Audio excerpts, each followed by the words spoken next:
Hey, what's going on, everyone? So I wanted to give you my thoughts around the Saudi Arabia issue with the US, the relationship and, what I kind of see coming down the pike, right? So for those that don't know, what happened with Saudi Arabia and a recent meeting with the US, they said they're gonna not increase their production, whatnot, right? And so basically the reason why they're doing this is because Saudi Arabia makes almost all their money, the country, from oil. And what this means is that that country's income and all of that stuff, they get it from exporting oil, right? That's how they pay for everything. And the reason why the US is upset is because energy prices are not stable right now, right? They're just going up and down, and with the subtraction of Russian oil, the supply is much more decreased. They want more supply, right? They want more production. That's why they're upset about Saudi Arabia's decision. So even though the US may be okay with their oil needs, the issue is that Europe, remember? And so Europe is heavily energy stressed.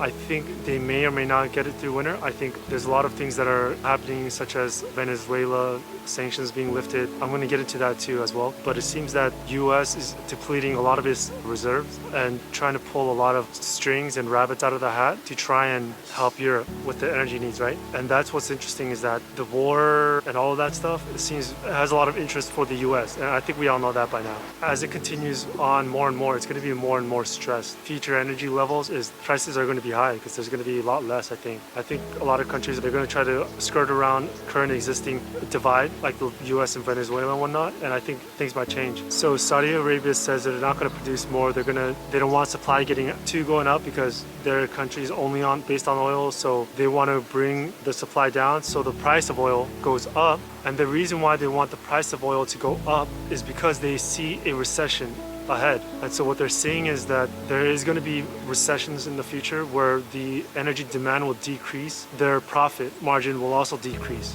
That's why the Saudis are trying to get ahead of the recession and of the decreased profit margins, trying to control supply to be able to increase profit, increase money to get it for their country. Remember, for them, it's important because oil is like the only, it's like the main thing how that country came to be, right? They're trying to get ahead of all of that stuff to prepare for the recession, of which people are seeing a global recession, like world recession, right? Dropping down. And therefore it upsets the US, because what's going to happen for the US is that means that at a time when there might be recession in the future, oil prices might be going up, right? And that's a problem right now too, not just in the future. Why? Because inflation, remember, inflation and core, a lot of it is energy and food. And so what this means is that at a time when the US is trying to decrease their inflation, because of this result of this decision and planning outlook of the Saudis, the inflation may not be going away as easy, right? That's where the huge entanglement is that when the US is trying to decrease their CPI number, here's OPEC that are inherently going to end up raising it because they need the money in order to prepare for the inflation ahead. So let me just say this again. What's happening right now is that Saudis see recession. Recession means lower profit. So they're going to control oil supply to make higher profit, to plan before the recession. The problem for the US, there's a lot of problems actually, but let's start with this one. The US has high inflation. They make recession to make inflation go down because one of the biggest area is oil prices and gas, and they're trying to make recession to bring inflation down. But because of Saudi's decision, that inflation may not come down. And then what happens with US is that the US went on this crusade of recession to bring lower inflation to then later on cut so that they can ease, right? But that's a huge problem because now they're getting into the phase of where there should be recession inputs into the future, but the inflation inputs is not going to be coming down as planned or expected, right? Because of the oil supply. And so what this means is that when comes the recession, the US needs to ease and cut rates, but the issue is that they were trying to plan for inflation to come down and for them to ease rates so that there's no inflation or less inflation, right? But now there might be a situation where their inflation doesn't even come down. Maybe it does come down, but not as much. The recession comes, US has to ease, but they're cutting rates into an environment where inflation did not come down as expected or as much as they thought. It doesn't mean that it's going to actually happen or what's going to happen for sure, but these are some of the reason why the US is unhappy. Now that's the energy issues, right? Because you need energy for their industries and whatnot, and every time it gets more expensive, then the whole system, so to speak, in general slogs a little bit, right? That's why when you look at Europe right now, they have a huge energy issue, right? And there's talks about German industry really not doing well. When things like this happen and EU security is backed by US, they're sort of doing what the US wants. US and NATO, this Atlantic, it's almost, I mean, a little bit of conspiracy, but it's almost a different nation state, right? That's happening as the US power declines. The NATO or this Atlantic relationship goes up. I've described this in another video when, for example, US institutions are dropping in a lot of global power or value, shall we say. But when we look at the World Health Organization, the UN, NATO, right? NATO Army and all of that stuff, it seems to be going up. It's in reverse with the US, right? That's aside from today's video, but the US has a lot of entanglements right now. They not only have to be careful about EU energy because, you know, at these times of period in history, you know, you wonder how did these things happen? How did, you know, friends become enemies, enemies become friends, and all that stuff? And that's because these volatile dynamics, they're not as easy to compute when extreme inputs are put into an equation that didn't account for them before. Once these extreme inputs are input into the equation, and because the inputs are volatile, the output at the end of the equation can be different. What I mean by all of this is that basically I think the US and maybe Germany and who knows may not be friends. We'll have to see. What I do notice is that Germany said, and they're building their military. Other people are building their military too in Europe. But if you look at, let's say, their defense spending or their budget, there's a lot of movements, right? And it's not just Germany. So keep your eye out on that. You know, it's even in Asia and Japan and Korea.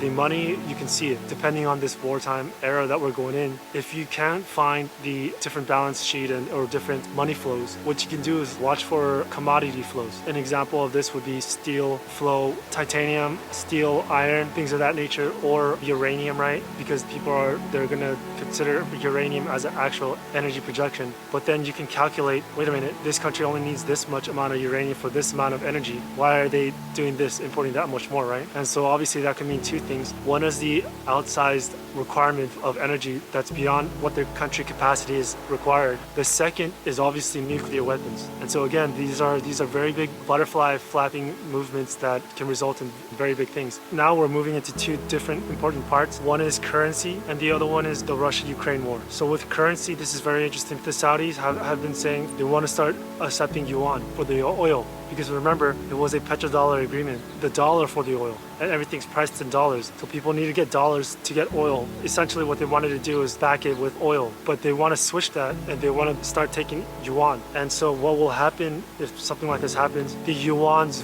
currency will not be a trash currency like a lot of people are saying. They're going to take it seriously. And so what this means is that the demand for dollars will drop and demand for yuan will rise, right? Aside from the value of the dollar-yuan relationship, focus on the system. This system is a dollar system. You know, everybody's underpinning is based on the fact that this is a dollar system, and that's why they have their eyes on the dollar and everything circulates the dollar, right? The markets, the bond markets, everything circulates around the dollar. You know, in the future, what might happen is that you are beginning to see erosion of the dollar system, and what's happening is that there are a rise of other strategies, not really options, right? The yuan, if the oil is still priced in yuan, it doesn't mean that the people are going to start storing their wealth in yuan, right? It doesn't mean that. It just means that a further decrease of the dollar system. Here's a very interesting point in that I think comes Bretton Woods 3, right? There is obviously going to be a repricing of agreements when it comes to trade agreements, right? The US is only 4% of the population. The global trade is largely in dollars, right? And so I think as we go on into the future, that will change. What's also interesting is that most of the trade is not done in US, it's in the Eurasian landmass, right? Look how many people are in that Eurasian landmass. Look how much trade is going to be there in the future, right? And so this brings up a very problematic situation for the US. Again, the dollar system is breaking down at a time when the US debt is at 140% debt to GDP, and they have a necessity in order to increase their balance sheet to function. The inflation is going to be staying high or staying at a consistent, it may not go down as much, you never know, right? We don't really know this. These are the issues that arise, right? As the system is not doing well, other ideas are coming into play. Obviously the Bitcoin people and the gold people have their ideas. The crypto people see an entirely new system, they have interesting ideas. The the World Economic Forum and the SDR and the basket of currencies, that's also there. Even they are also looking at cryptocurrencies and behavior modification, behavior influencing in exchange for money, right? So they're also looking at that, and that's all unfolding in our time right now. This most likely for sure means at the end of this, the US power is not going to be in the same place, right? I mean, there's already visibility and it being a decrease, but overall, when it comes to the currency strength, the dollar still has the most power. Now let's get into the war. As you can see, the war is not going to be slowing down. Russia, they're drafting people, right? They're drafting people for the military, and it's not stopping. They're having mobilization towards the western border, movements of their nuclear weapons. They're also engaging with different countries, and if I have this correct, I believe Iran was also involved. So what we're seeing is basically just a further escalation. How this energy oil issue plays out, the energy stress might shift some Europeans in their ideas and thinking about who to be friends with, right? A lot of people are assuming on the other side, on the east, that Korea and Japan can handle what's going on. But, you know, the energy part is basically the source of life, right? It's three: water, food, energy. But out of those three, the energy is the most important because it takes energy to make the other two, right? And so basically, US allies, it doesn't mean that they're going to be enemies, but Korea and Japan can, you know, say things need to change. We need to change some agreements. That can happen. And so what do I think? How do I think that this is going to play out? A lot of people are seeing nuclear escalation and use of nuclear weapons, which is totally possible. That's not, I'm not discounting that. But overall, the end game can be totally that the US, Europe, whoever concedes. They're going to have Russia take those regions and have to split Ukraine, get into these new agreements, new plans, but they're all temporary, right? None of it's going to be the Russia-Ukraine war is over. No, that it's most likely just going to spread to many other wars or another conflict into the future. You know, next year seems to be a worse scenario, and that's what it needs to be in this fourth turning, right? Every year will be more jam-packed than the year previous, right? Every year will be getting worse in some ways.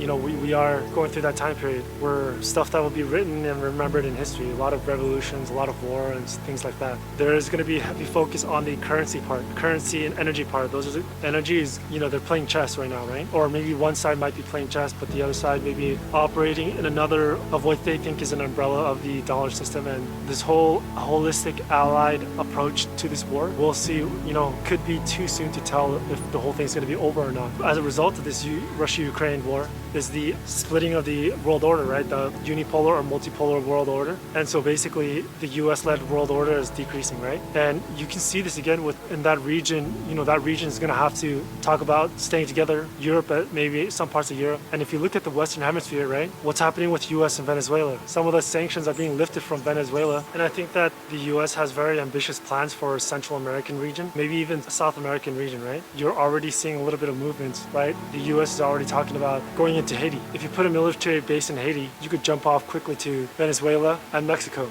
right? From the added advantage from the Caribbean, right? So these are all very interesting things that are happening. The Haiti issue right now, I think, is going under the radar, but I think people should keep an eye on that. The Venezuela relationship, I think people should also keep an eye on that too. It's clear that we used to see US interest down to Mexico. It went down to Colombia, right? I think Colombia is going to be an arm of maybe the US. We never know. So we'll see how this plays out. But other than that, that's all for this video. I know that certain parts at the end regarding Haiti and Venezuela is a little bit short, but I'm waiting for those to materialize a little bit more just to see. And then I'll make separate videos of that. What's happening in Central America and Northern South America is interesting. But other than that, that's all I have for this video. Hopefully this video was able to give you some insights and hopefully was able to help you guys understand a little bit more what's the issue with the Saudi Arabia oil stuff, why it's a deeper problem, not just a headline. But until then, keep your eyes open and good luck.